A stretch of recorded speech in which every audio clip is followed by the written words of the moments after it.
Nah, anak-anak, hari ini kita akan belajar tentang sumber-sumber energi dan pemanfaatannya. Pasti anak-anak di rumah bertanya-tanya, apa sih Bu energi itu? Sumber energi apa itu Bu? Nggak kenal saya sumber energi. Nah, kita akan bahas satu persatu. Energi adalah sesuatu yang dapat menghasilkan usaha atau kerja. Sesuatu yang menghasilkan energi disebut dengan sumber energi. Hari ini kita akan bahas 5 sumber energi yang ada di sekitar kita.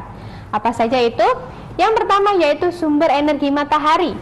Yang kedua yaitu sumber energi angin. Yang ketiga sumber energi air. Yang keempat sumber energi listrik. Dan yang kelima yaitu sumber energi minyak bumi. Yuk kita bahas satu persatu. Yang pertama yaitu sumber energi matahari. Anak-anak pasti sudah tahu ya apa itu matahari.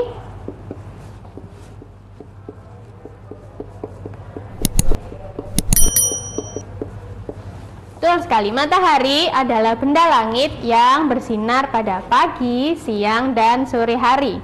Nah, matahari menghasilkan energi berupa panas dan cahaya. Apa buktinya sih Bu kalau matahari menghasilkan panas? Nah, sekarang nanti siang saat matahari bersinar terik, coba anak-anak berjemur di bawah sinar matahari. Apa yang dirasakan? Tanpa pakai jaket ya. Coba apa yang dirasakan? Pasti panas bukan? Nah, panas itulah yang berasal dari matahari. Lalu sumber energi yang kedua yaitu manfaat matahari. Dia bisa menghasilkan cahaya. Apakah cahaya matahari sama dengan cahaya lampu, Bu? Jelas beda. Cahaya matahari dan cahaya yang dihasilkan oleh lampu jelas berbeda. Buktinya, saat matahari menghasilkan cahaya, yaitu saat siang hari udara sekitar kita terasa terang. Nah, udara tersebutlah atau cahaya tersebutlah yang berasal dari cahaya matahari. Oke, sumber energi kedua yang akan kita bahas yaitu sumber energi angin. Sumber energi angin adalah sumber energi yang sangat melimpah dan ada di sekitar kita. Salah satu manfaat sumber energi angin yaitu kita gunakan untuk pembangkit listrik tenaga angin dengan bantuan kincir angin. Sumber energi yang ketiga yaitu sumber energi air. Setiap hari kita memanfaatkan air dalam kehidupan sehari-hari. Banyak sekali air di sekitar kita. Manfaat air untuk kehidupan kita yaitu seperti untuk minum, untuk mandi, menyiram tanaman, dan juga bisa digunakan untuk memasak. Sumber energi keempat yaitu sumber energi listrik. Sumber energi listrik setiap hari kita temukan di mana-mana, di jalan, di kantor, di warung, di sekolah, di semuanya ada sumber energi listrik. Sumber energi listrik ini akan dimanfaatkan untuk menyalakan barang-barang elektronik seperti menyalakan kamera, menyalakan TV, untuk kadang-kadang bermain HP, menyalakan komputer, bermain game, menyalakan radio, dan sebagainya. Lalu sumber energi yang terakhir yaitu sumber energi minyak bumi.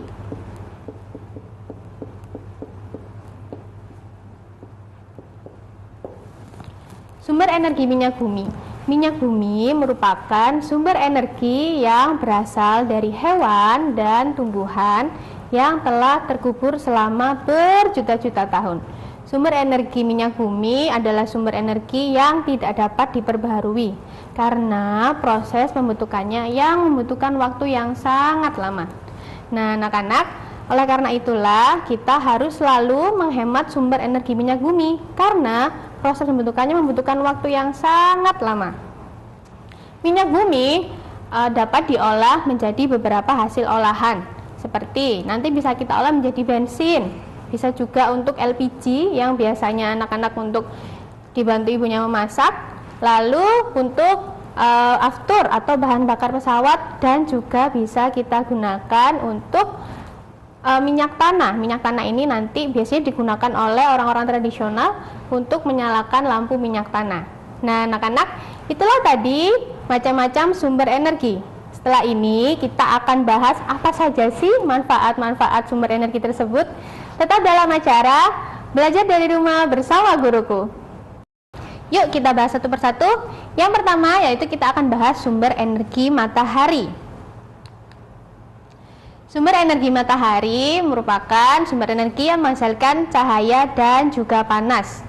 Nah, sumber energi matahari tidak hanya bermanfaat bagi manusia, tapi juga bermanfaat bagi hewan,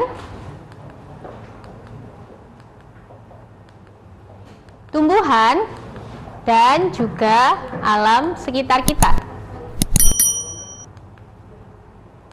Yang pertama, manfaat energi matahari bagi manusia. Manfaat energi matahari bagi manusia yang pertama yaitu untuk mengeringkan benda basah. Contohnya untuk mengeringkan baju yang setelah dicuci. Nah, itu kita jemur di bawah sinar matahari. Itulah alasan kenapa ibu kita, mama-mama kita di rumah kalau habis nyuci, nah itu kita selalu dijemur di bawah sinar matahari. Lalu juga bisa digunakan untuk mengeringkan ikan asin dan kerupuk. Siapa di sini yang suka makan ikan asin sama kerupuk? Enak ya pagi-pagi, nasinya anget, makan ikan asin pakai kerupuk. Oke, manfaat selanjutnya yaitu membantu dalam proses pembuatan garam. Nah, proses pembuatan garam ini sangat bergantung dengan adanya sinar matahari. Wah, kira-kira gimana ya Bu proses pembuatan garam yang ada di dapur kita itu? Garam dibuat dengan cara menguapkan air laut yang ada di tambak garam. Nah, setelah air laut tersebut diuapkan, maka akan terbentuk kristal-kristal. Nah, kristal-kristal itulah yang kita namakan garam. Oke, manfaat selanjutnya yaitu dapat menjaga kesehatan tulang. Sinar matahari dapat mengubah provitamin D menjadi vitamin D yang bagus untuk kesehatan tulang kita. Vitamin D diperlukan tubuh untuk memperbaiki sistem imun kita. Nah, seperti di masa pandemi seperti ini, kita sangat perlu untuk meningkatkan sistem imun. Sistem imun yang kuat akan terhindar dari berbagai penyakit dan juga virus. Manfaat selanjutnya yaitu sebagai pembangkit tenaga listrik. Sinar matahari bisa kita manfaatkan sebagai pembangkit tenaga listrik tenaga surya. Nah, alat yang dapat mengubah energi cahaya matahari menjadi energi listrik disebut dengan sel surya. Selanjutnya, loh Bu, kok ada gambar adik bayi? Kira-kira apa hubungannya adik bayi dengan matahari ya? Nah, pasti anak-anak sering melihat entah di adik bayi di rumah atau tetangga-tetangganya masih bayi dijemur tiap pagi di bawah sinar matahari. Apa ya Bu fungsinya? Nah, suhu tubuh pada bayi mudah mengalami perubahan. Energi panas dari matahari dapat menghangatkan tubuh bayi. Itulah alasan kenapa setiap pagi adik-adik bayi kita dijemur langsung di bawah sinar matahari. Oke, selanjutnya manfaat matahari bagi tumbuhan. Bagi tumbuhan, matahari dimanfaatkan dalam proses pertumbuhan. Sinar matahari, tumbuhan yang mendapatkan sinar matahari yang cukup akan memiliki daun yang lebat dan tebal, juga dapat tumbuh dengan subur. Sinar matahari juga dimanfaatkan tumbuhan dalam proses fotosintesis.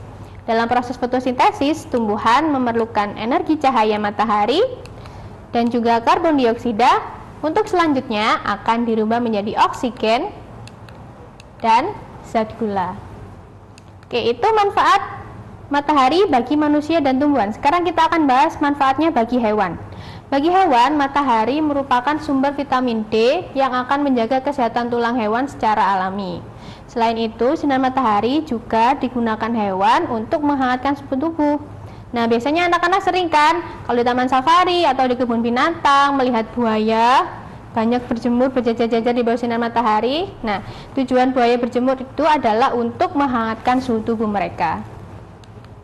Selanjutnya, untuk hewan yang beraktivitas pada siang hari, sinar matahari dimanfaatkan untuk mencari makanan seperti ayam, lalu bebek. Nah, penglihatan mereka saat malam berkurang. Oleh karena itulah mereka mencari makan saat matahari masih bersinar terang, yaitu pada saat pagi dan siang hari. Oke, next. Selanjutnya, energi cahaya dapat menjadi sumber penerangan bagi bumi. Daerah yang terkena sinar matahari akan menjadi terang. Tanpa adanya matahari, bumi akan terlihat gelap. Selain itu, sinar matahari juga digunakan untuk menghangatkan suhu bumi. Daerah yang terkena sinar matahari yang cukup akan dapat ditinggali oleh makhluk hidup. Nah, anak-anak, itulah tadi manfaat sinar matahari bagi kehidupan kita. Sinar matahari keren banget ya, berarti tidak hanya memberikan manfaat bagi manusia, tapi juga memberikan manfaat bagi semua makhluk hidup yang ada di bumi ini.